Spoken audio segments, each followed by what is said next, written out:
안녕하세요. 저는 40대 여자입니다. 추석 명절이 이제 며칠 남지 않았는데요. 오래간만에 가족들과 모이게 되는 자리라 좀 걱정이 돼서 사연을 신청하게 되었습니다. 남편과 결혼한 지 5년 차 되었고, 작년에 어여쁜 둘째 딸을 출산했어요. 첫째 아들은 벌써 4살이 되었습니다. 최근에 친정엄마가 저희 집에 오셔서 육아를 도와주시다가 몸살이 나셔서 저 혼자 아이들을 돌보고 있었는데요. 아들 하나 키우다가 둘째 딸을 낳아 돌보다 보니 하루가 어떻게 지나가는지 모를 정도로 정신이 없더라고요. 제가 너무 힘들어하는 모습을 보고 있던 남편이 고민 끝에 육아 휴직계를 냈어요. 그래서 지금은 어느 정도 여유가 생겼고 숨 좀 돌릴 수 있는 시간을 가질 수 있어서 이렇게 사연을 신청하게 되었습니다. 결혼 생활하는 동안 시모와의 관계가 그렇게 좋은 건 아니었지만 제 아래로 동서가 들어오면서부터 시모의 차별이 저에게 많은 상처를 줬었어요. 동서가 결혼을 한 지 얼마 되지 않았을 때 저는 거의 만삭이었고 동서는 임신 초기였는데 이 소식을 듣게 된 시모가 동서네의 집에 있다는 말을 남편이 서방님과의 통화하는 걸 옆에서 듣고 있다가 알게 됐었어요. 정말 서운했던 게 첫째를 임신했었을 때는 그래도 아들 손자라서 그런지 관심을 많이 가져주셨었는데 둘째가 손녀라는 말을 들었을 때 일절 저희 집에 찾아오지 않으셨어요. 그전부터도 첫째보다는 관심이 적어서 저희가 시댁에 가지 않는 이상 집에 온 적은 거의 없었거든요. 둘째를 임신했다고 소식을 전해드렸을 때도 동서가 임신을 했을 때처럼 바로 저희 집에 와주지 않으셨어요. 동서네외 집보다 저희 집이 시댁과도 가깝기 때문에 그 말을 들었을 땐 약간은 서운했었지만 좋게 넘어갔었어요. 동서는 첫 임신이고 저는 둘째니까 그럴 수 있다고 이해를 했었지만 서운한 건 어쩔 수 없었어요. 그래도 최대한 이해하려 했고 겉으로 내색하지 않으려 했었는데 시모의 지나친 차별은 시간이 지날수록 심해졌고 결국 안 좋은 감정이 터져 나오게 되었습니다. 시댁에 가끔 모이거나 얼굴을 보게 되는 상황이 왔을 때 시모는 저를 투명인간 취급했고 제가 보는 앞에서 동서만 챙겨줬어요. 식사를 할 때도 맛있는 음식은 동서에게 밀어주는 등 식구들이 보는 앞에서 대놓고 반찬을 올려주시는 모습을 보게 된 남편이 시부모님 앞에서 젓가락을 강하게 내려놨어요. 지금 뭐 하시는 거예요? 저번에도 제가 말씀드리지 않았어요? 가족들이 보는 앞에서 상처 줄 수 있는 행동은 최대한 삼가해달라고 했었잖아요. 작은 며느리 좀 봐봐라. 비쩍 말라선 아이를 낳을 수나 있겠어? 최대한 건강 음식 챙겨 먹어야 뱃속에 있는 아이도 건강한 거야. 큰 며느리야. 이번이 처음 임신도 아니고 둘째에다가 이제 얼마 안 있음 출산이라 지금 먹어봤자 애 살만 찌워서 밖으로 꺼내는 게 힘들어질지도 모른다. 막 달 땐 음식 조절해야 되는 거 모르니? 그래야 출산할 때 어렵지 않게 아이를 빼낼 수 있지. 자연분만 할 거라면서 별것도 아닌 걸로 식사 분위기 망쳐야 되겠어? 너희들 다 먹었으면 그만 일어나거라. 우리 작은 며느리는 임신 초기라 최대한 스트레스 받지 않아야 되는데 너희들 때문에 먹다 체하겠다. 그런 눈빛으로 바라보면 음식이 넘어가겠어? 제가 오죽하면 이러겠어요? 엄마가 지금 일부러 이 사람과 재수씨 대놓고 차별하고 있잖아요. 지금도 봐봐요. 이 사람이 메인 요리에 젓가락 가져가니까 재수씨 앞으로 밀었잖아요. 저만 봤어요? 가족들 전부 다 보고 있었는데 이런 행동들이 차별이 아니면 뭐예요? 음식 그거 조금 먹는다고 뱃속에 있는 아이가 살이 찌는 것도 아니고 지금 이 사람 몸을 좀 봐봐요. 막달인데 배만 나왔지? 재수 씨보다 말랐다고요. 제가 봤을 때 재수 씨야말로 살을 빼야 되겠는데요. 형, 지금 그게 무슨 말이야? 이 사람이 뭐 어때서 살을 빼야 된다는 건데? 임신 초기에 그런 말 상당히 거슬리는 거 알아? 아무리 형이라 해도 말에 가시가 있으면 나도 좋게 넘어가지 못한다고. 우리 엄마가 차별을 하는 게 아니라 형수님이 그동안 우리 엄마한테 못했겠지. 그러니까 눈치 주는 거 아니겠어? 너 임마 지금 말 다 했냐? 너희 형수가 어머니 집에 오면 쉬는 거 봤어? 어머니가 시키는 일 군소리 않고 다 하고 있는데 재수 씨는 옆에서 뭘 했는데? 어머니만 믿고 손가락 하나 까딱하지 않고 있었잖아. 사람이 어느 정도 적당히 해야지. 가만히 있으니까 우리가 우스워 보여? 저희 먼저 일어나 볼게요. 그래, 잘 생각했다. 우리 작은 며느리 먹다 체할 뻔했는데 너희들이 알아서 사라져 준다니까. 내 속이 다 후련하다. 당신도 앞으로 내 허락 없이 먼저 행동하지 마. 이런 일이 생기게 될까봐 애들 안 부른 건데 계속 자리를 같이 해야 된다고 하는 바람에 서로 얼굴만 붉히게 됐잖아. 사람이 말이야. 안 하던 짓을 하고 그래? 그럼 큰애들만 빼놓고 밥이 목구멍으로 넘어가겠어? 이왕 자리 만드는 거 같이 하면 좋으니까 내가 직접 부른 건데 그것도 당신 허락을 받아야 되는 거야? 이 많은 음식 누가 했어? 당신이 한 거 아니잖아. 내가 작은 며느리를 위해서 만든 음식들이야. 불청객은 큰애들이라고. 당신이 이 자리에 부르지만 않았어도 이렇게 얼굴 붉힐 일 없었을 테고 분위기 좋은 식사가 가능했었을 텐데 나랑 상의 한마디도 없이 행동한 당신 때문에 일이 이렇게까지 커진 거야. 어머님, 저 너무 눈치가 보여서 일단 방으로 들어가 있으면 안 될까요? 임신 초기라 속도 미식거리고 지금은 안정을 취해야 되는 시기인데 이 자리가 너무 불편해요. 저를 바라보는 시선이 따가워서 밥 한 숟갈 뜨기 힘드니까 상황 정리되면 그때 다시 식사할게요. 처음 임신해서 어머님이 각별히 신경을 써주시는데 형님과 아주버님이 이런 걸로 집안 분위기를 악화시킬 거라곤 정말 상상도 못했어요. 아버님도 실망이에요. 어머님이 부르지 않았던 건 다 이유가 있는 건데 결국 이런 기분으로 음식은 입에 대지도 못하고 다 식어버렸잖아요. 정말 생각이 없으시네요. 지금 이 문제는 어머님한테만 문제가 있는 게 아니라 동서한테도 문제가 있다는 거 몰라? 임신한 걸로 뭐라고 하는 게 아니잖아. 동서가 하는 행동을 봐봐. 어머님 옆에 찰싹 붙어서 손가락 하나 까딱하지 않는데 그런 모습이 좋게 보이겠어? 그래, 그것까지는 내가 100번 양보할 수 있어. 동서보다 며느리로 들어온 지 더 오래됐으니까 이해하고 넘어갈 수 있지만 아무리 개념이 없어도 그렇지. 동서의 일을 내가 대신 해주는 건 너무했다고 생각되지 않아? 어머님이 잘못된 건 바로 잡아야 주셔야 되는데 동서가 상전도 아니고 임신 초기라는 이유 하나만으로 저에게 온갖 잡일은 다 시켰잖아요. 그럼 네가 작은 며느리와 급이 같니? 얘는 석사 학위를 취득해서 대기업에서 일하고 있는데 너는 고작 쥐구멍만한 곳에서 직원도 몇 명 없는 회사에 다니고 있잖아. 그러니 주는 용돈에서부터가 차이가 나는데 내가 차별 안 하게 생겼어? 우리 작은 며느리 임신 초기에 몸 잘 챙기라고 15만 원짜리 여복쟁만 사서 먹이를 했는데 예정도 없는 너희들이 왔으면 눈치껏 알아서 젓가락을 피해 먹던 해야지.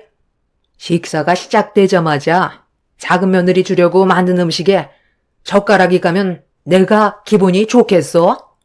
그렇게 눈치가 없어서 사회생활은 어떻게 하니? 급에 맞게 처먹거라. 네 주제에 고급 음식인 어복쟁반이 가당키나 하니?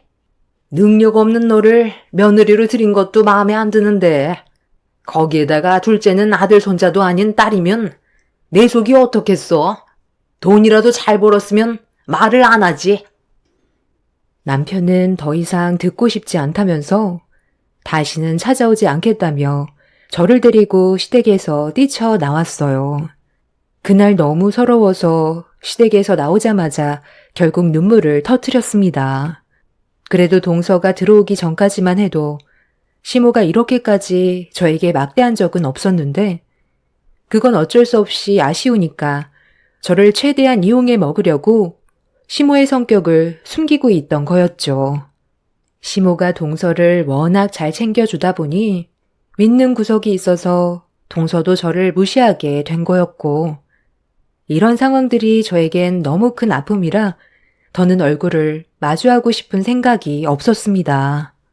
그래서 남편이 단호하게 연을 끊어내겠다고 했을 때 저도 같은 마음이었어요. 어차피 얼굴 보고 지내봤자 저에게 이득되는 것도 없는데 굳이 시모와 마주하면서까지 스트레스 받을 필요는 없었습니다. 그렇게 출산 전까지 어떠한 연락도 일절하지 않았었고 저는 둘째를 무사히 출산할 수 있었습니다. 시부는 이 소식을 듣고 한 걸음에 산후조리실로 달려오셔서 저에게 고생했다며 좋은 말을 아끼지 않으셨는데 시모와 동서내외는 얼굴조차 보여주지 않았어요. 어차피 얼굴을 봐도 서로의 감정만 상하게 될 테니 크게 신경 쓰지 않았습니다. 그렇게 저는 친정 엄마의 도움을 받아가며 문제없이 지내고 있었고 시모와 동서내외와 연락을 끊고 지내는 게 스트레스 받을 일도 없어서 남편과 저는 오히려 시댁을 왕래할 때보다 행복한 삶을 살고 있었습니다. 그런데 저희가 먼저 시모에게 굽히고 들어가지 않는 시간이 점점 오래되자 어느 날 갑자기 시모가 집으로 찾아왔어요. 그때가 저희 가족이 저녁 먹을 시간이었는데 엄마가 육아를 도와주고 계셨기 때문에 시모와 엄마가 얼굴을 마주하게 됐었죠. 제가 상처를 받아 연락을 끊었다는 걸 엄마도 알고 있었기 때문에 분위기는 상당히 안 좋게 흘러갔고 엄마는 왜 왔는지 물어보셨습니다. 사돈 오셨어요? 급한 일 때문에 오신 건가요? 제 딸과 안 좋은 감정이 있다 해도 기본적으로 연락은 하고 와야 되는 거 아니에요? 지금 한창 저녁 준비하고 있었거든요. 사돈이 계신 줄 몰랐는데 며느리 도와주고 있었나 보군요. 저도 용건만 간단히 하고 갈 생각이었으니 너무 예민하게 반응하지 않으셔도 됩니다. 예, 너 잠깐 좀 나와봐라. 너한테 할 말이 있으니까 얼굴 좀 보고 얘기하자. 이번에 우리 작은애가 곧 첫 애를 출산하게 되는데 네가 좀 도와줬으면 좋겠다. 뭐라고요? 어머니는 아직까지 분위기 파악 못 하시는 거예요? 재수씨가 막달이 될 때까지 저희가 왜 연락 한 통 없었는지 뻔히 알고 있으면서 방금 뭐라고 하셨어요? 도와달라고요? 재수씨 집안 식구들도 있고 어머니가 옆에서 도와주면 되는 거지. 이 사람도 지금 애 둘 보느라 정신없는데 그런 말이 나와요? 작은애 사돈분들이 얼마나 바쁜데. 그리고 작은애가 애 봐주는 대가로 월 300씩 주기로 했는데 남쓰면 그것도 나눠야 하잖니. 그네 너가 대가 없이 나 좀 도와줘라. 어차피 둘 보나 셋 보나 그게 그거잖아. 나도 요즘 건강이 많이 안 좋아져서 손자가 태어나면 분명 체력적으로 많이 힘들 거다.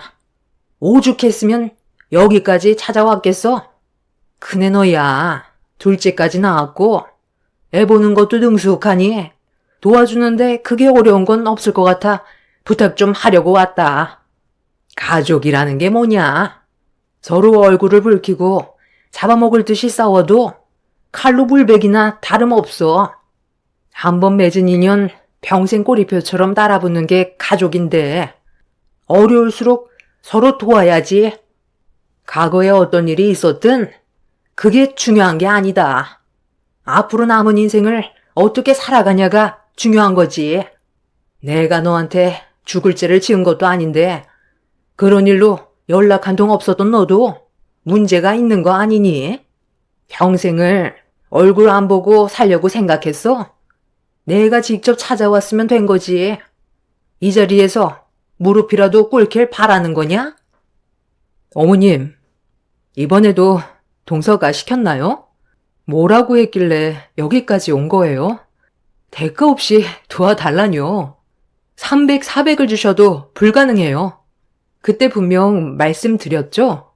평생 얼굴 안 보고 살고 싶다고요. 어머님이랑 동서가 한 행동들이 죽을 죄보다 더해요. 개도 먹을 땐 안 건든다는데 먹는 걸로 치사하게 차별 두셨잖아요. 제가 받은 상처가 너무 컸기 때문에 지금까지 연락을 하지 않았던 거예요. 그런데 동서 출산이 얼마 남지 않았다고 도움이 필요할 것 같으니까 도와달라고요? 그럼 제가 웃으면서 기분 좋게 동서 아이까지 봐준다고 할 줄 알았어요? 저도 사람이고 감정이 있어요. 그동안 정말 많은 차별이 있었지만 저 막달 때 어머님이 동서 임신 초기라면서 비싼 음식 준비해서 동서 앞으로 밀어줬을 때 너무 큰 상처를 받았다고요. 젓가락 한번 향했다고 제 손을 강하게 내리쳤잖아요. 저는 그때의 기억을 평생 잊지 못할 거예요. 지금도 보세요. 어머님이 얼마나 이기적인 분인지를 보여주고 있잖아요. 말로만 가족이라고 그러지. 제 기분은 생각도 하지 않고 어머님 하고 싶은 대로만 행동하시잖아요. 오늘 보이신 행동은 그동안 저를 어떻게 생각하고 있는지 더욱더 확실하게 보여주셨네요. 평생을 얼굴 안 보면서 살고 싶어요. 그러니 다시는 저희 찾지 마세요. 아시겠어요? 그래, 자존심은 있어가지고 좋게 생각해서 도와주면 서로 관계도 회복되고 하는 거지. 그까짓 일로 아직까지 마음에 담아두고 살고 있었니? 나는 이미 잊어버린 지 오래였는데 네가 그렇게 속 좁은 며느리인지 몰랐다. 이럴 줄 알았으면 결혼하겠다고 인사 왔을 때 머리채 잡아 밖으로 걷어차 버렸어야 했는데. 시모의 마지막 말에 엄마는 충격을 받았는지 혈압이 올라서 소파에 털썩 주저앉으셨어요. 남편은 막말을 퍼붓는 시모를 급하게 밖으로 내쳐버렸습니다. 시모가 저희 집에 아주 잠깐 찾아온 거였지만 이미 저희 가족은 시모 때문에 상당한 충격으로 제정신이 아니었고 시모는 현관문을 몇 차례 걷어찬 뒤 본인도 다시는 저희 얼굴 볼 일 없을 거라면서 동네가 떠나갈 정도로 소리친 뒤 돌아갔어요. 너무 황당했고 무슨 생각으로 저에게 그런 부탁을 하러 왔는지 이해가 되지 않았습니다. 그렇게 한바탕 난리가 난 이후 동서가 첫애를 출산했다는 소식을 접할 수 있었는데 남편이 시부와 통화하는 목소리가 좋지 않았습니다. 전화를 끊고 어두워진 표정으로 저를 바라보던 남편이 충격적인 말을 꺼냈어요. 태어난 아이한테 심각한 문제가 생겼다면서 응급수술실로 이동 중이라며 저희도 병원에 가봐야 할 것 같다는 말을 듣게 되었습니다. 동서의 아이가 세상 밖으로 나왔을 때 아이의 장활동이 많이 약했는지 몸에 문제가 생겼다고 하더군요. 보통 태아가 양수를 마시면서 만들어지는 태아의 태변이 24시간 이내에 배출이 되어야 하는데 저희가 출산 소식을 접했을 때는 이틀이 넘어가는 시점이었습니다. 동서의 아이는 태변막의 증후군으로 태변이 병마개처럼 장을 막아버려서 발생하는 질환으로 아이가 출생한 후에 공기를 마시게 되면서 장에 공기가 차게 되는데 이때 태변이 장을 막고 있어 가스가 통과하지 못하고 점점 팽창을 하게 되다가 천공까지 발생하게 된 위급한 상황으로까지 발생이 된 거였어요. 그래서 응급수술을 받게 된 아이는 도움이 필요했고 저희 부부는 어쩔 수 없이 병원으로 향하게 되었습니다. 아이의 생명이 위급하다는데 안 갈 수가 없었고 남편과 함께 병원에 도착을 하니 동서는 세상에 태어난 지 얼마 되지 않은 아이를 떠나보내게 될까봐 오열을 하고 있었어요. 저희 부부는 그런 동서를 묵묵히 바라보고 있었지만 선뜻 위로를 해주는 게 망설여지더군요. 전에 있었던 안 좋은 일들로 인해 동서가 저에게 또다시 상처되는 말을 하게 될까봐 머뭇거려졌어요. 지금 상황이 너무 안 좋아서 긴급 수술을 해야 되는데 문제가 하나 생겼다. 아예 혈액형이 남들과 달라서 다른 곳에서 공수를 해와야 한다더구나. 다행히 신생아라 많은 양이 필요한 건 아닌데 혹시 모를 일을 대비해 주변 가족들 중에 같은 혈액형이 있다면 도움을 받는 게 좋을 거라고 하더구나. 아이 혈액형이 어떻게 되는데요? 많이 희귀한 혈액형이에요? 일단 아이부터 살려야 하니까 저도 주변 지인분들한테 같은 혈액이 있는지 한번 물어볼게요. RH-O형이라더라. 내가 알기론 큰며느리가 RH-O형이라고 하지 않았나? 예전에 한번 들은 것 같기도 한데 그네는 혹시 혈액형이 뭐였더라? 아이 혈액형이 RH-O형이에요? 저도 그렇게 알고 있거든요. 아, 그럼 당신이 도와줄 수 있겠다. 일단 아이부터 살려야 하니까 일단 준비하는 게 좋지 않겠어? 뭐라고요?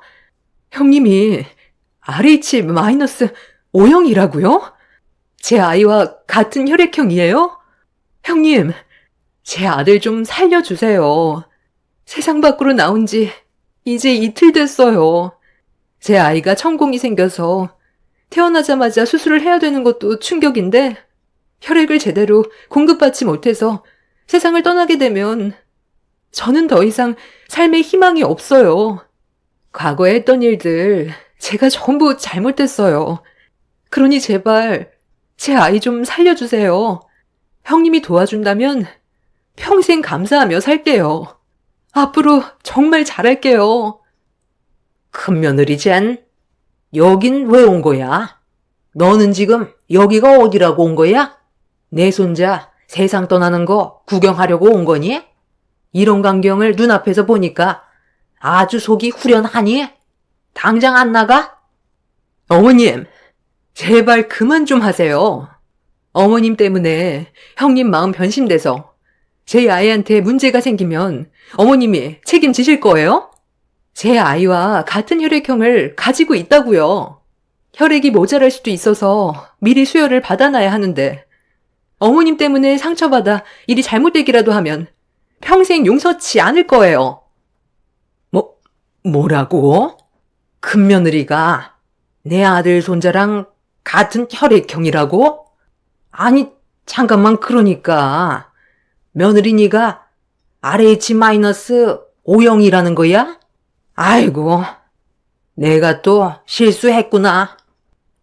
시모는 뒤늦게 분위기 파악을 했는지 제 양손을 잡으면서 좀 전과는 다른 모습으로 저보고 도와달라며 애원을 했어요. 저를 바라보는 눈빛에서 느껴지는 가식적인 모습이 보였지만 일단 아이부터 살려야 해서 저는 아이와 같은 혈액형이라고 얘기한 뒤 수혈을 제공하게 되었습니다.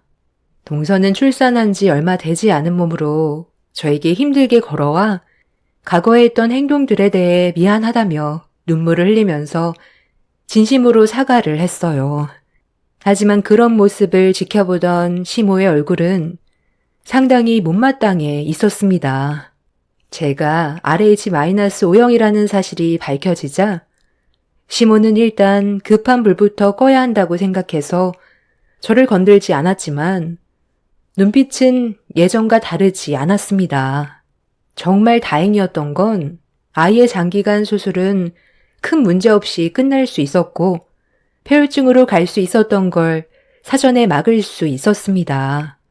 그렇게 아이는 다시 동서의 품으로 돌아올 수 있었지만 저와 동서가 예전과는 다르게 이 일로 인해 많이 가까워지게 되자 시모가 저와 동서 사이를 탐탁치 않아 했어요. 널리고 널린 게 혈액인데 그거 조금 제공해줬다고 둘이서 벌써 가까워진 거니? 이번 명절에 큰며느리 네가 명절 음식 다 해야 되는 거 알고 있지? 나는 몸이 별로 좋지 않아서 쉬어야 되고 작은 며느리는 몸이 성치 않은 아이를 돌봐야 하니 멀쩡한 네가 모든 걸 책임져야지. 그래도 우리 집안의 큰며느리인데 그 정도는 당연하게 해줄 수 있는 거 아니야? 저번 설에는 각자 사정이 있어서 모이지 못했으니 이번 추석 명절에는 네가 신경 좀 많이 쓰거라. 제가 봤을 때 어머님이 제일 건강해 보이시는데요. 저는 아이들을 돌봐야 해서 어머님이 명절 음식은 준비하셔야겠는데요. 저번에 병원에서 저한테 그러셨잖아요. 아이를 살리기 위해 제 혈액을 제공해 준다면 어머님이 앞으로 차별 같은 거 하지 않고 가족 모두 웃으면서 잘 지낼 수 있게 좋은 관계로 만들어 가겠다고 하셔놓고 이제 와서 이러시면 곤란하죠. 그때는 급한 불부터 꺼야 할 것 같아 저에게 거짓말을 하신 거예요? 당신은 아직까지 정신 못 차렸어? 항상 보면 당신이 문제야. 오래간만에 이렇게 한자리에 모였으면 좋게 마무리 지으면 되지. 그런 식으로 말을 해야 돼? 당신 때문에 가족들과 분열이 생기는 거라고. 우리 집안에 당신만 없으면 평화가 찾아오겠어. 지금까지 정말 계속 참고 있었는데 나도 이제 더는 안 되겠다. 그래서 뭐 어쩌자고? 이 나이 먹고 나랑 이혼이라도 하겠다는 거야? 이 집안에서 내 말이 곧 법인 거 몰라? 내가 하는 말에 며느리들은 따라야 되는 거라고. 아, 어머님! 그만 좀 하세요. 형님 아니었으면 제 아이가 어떻게 됐을지 그건 아무도 모르는 거라고요. 총각을 다투던 그때 형님이 도와줘서 원활하게 수술을 진행할 수가 있었어요. 그리고 사람 일이라는 게 앞으로 어떻게 될지 아무도 모르잖아요. 형님이 제 아이와 같은 혈액이라는 거에 저는 그거 하나만으로도 안심이 된다고요. 병원에서는 아직 마음 놓고 안심할 단계는 아니라고 했어요. 꾸준하게 상태를 살펴봐야 하고 언제 갑자기 수술을 하게 된다면 그때 형님의 도움이 또 필요하게 될 텐데 제가 형님과 담 쌓고 얼굴 붉히면서 살 이유 없잖아요. 저는 과거에 했던 행동들에 대해 진심으로 사과했다고요. 어머님도 잘못한 거 인정하시고 이제 제발 그만 좀 하세요. 어머님도 저희가 잘 지내야 좋지 않으세요? 어머님은 그렇게 형님이 꼴 보기 싫으세요? 그래. 쟤는 그냥 존재 자체가 싫다. 우리 석사 며느리 작은 애 닮아 똑똑한 내 손자. 괜히 쟤한테 수혈받아 멍청해질까 봐도 싫고 그냥 쟤는 내 앞에서 사라져주면 좋겠어. 혼자 온갖 착한 척은 다 하는데 내가 왜 피해를 봐야 하냐고. 너만 없으면 우리 가족이 평온해. 시모는 전혀 바뀌지 않았어요. 오래간만에 모두가 한자리에 모였는데 저를 싫어하는 시모는 자리에서 일어나 제 머리채를 잡으려고 달려들었습니다. 남편은 그런 시모를 막아섰고 온 집안이 또다시 초토화가 되자 시부는 한계까지 다다랐는지 가족들이 보는 앞에서 시모의 얼굴에 손을 올렸어요. 그 순간 집안에는 정적이 흘렀고 시부는 남은 인생 속 편하게 살고 싶다면서 이혼 얘기를 꺼냈습니다. 거실에선 시모의 거친 숨소리만 들릴 뿐 가족 모두는 시모에게 등을 돌렸어요. 결국 이 문제로 시부모는 현재 이혼을 하기 위해 준비 중이고 별거를 하고 있습니다. 그리고 이번 명절에는 시모 없이 처음으로 시댁에서 가족들과 한자리에 모이게 되었네요. 시부는 시모에게 늙어 병들어 도움이 필요한 날이 와야 정신 차릴 거라면서 이번 명절에 시모를 절대로 집안에 들이지 않을 거라고 하셨어요. 시모가 왜 그렇게 저를 싫어하는지 모르겠습니다. 그냥 저를 만만하게 생각하고 있어서 그런 것 같아요. 앞으로 시부는 시모와의 이혼을 진지하게 생각하고 있어요. 아마 번복하는 일은 없을 것 같습니다. 평생 땅을 치며 후회할 짓을 왜 하려는 건지 이해가 되지 않네요. 이번 명절에는 조용히 지나갔으면 좋겠어요. 시모와 두 번 다시 얼굴을 마주하고 싶지가 않습니다. 이번에도 만약 저에게 용서를 구한다 해도 절대 받아주지 않으려고요. 시간은 기다려주지 않는다는 걸 시모는 모르는 것 같아요. 앞으로 몇 년 뒤면 급격하게 건강이 안 좋아질 텐데 그때가 되면 분명 후회를 하게 되겠죠. 사람은 고쳐 쓰지 못한다더니 그 본성 늙어 세상 떠날 때까지 변하지 않을 것 같습니다. 제 사연을 들어주신 여러분들의 가정에는 이번 명절에 가족분들과 좋은 시간을 만들어 가셨으면 좋겠습니다. 감사합니다.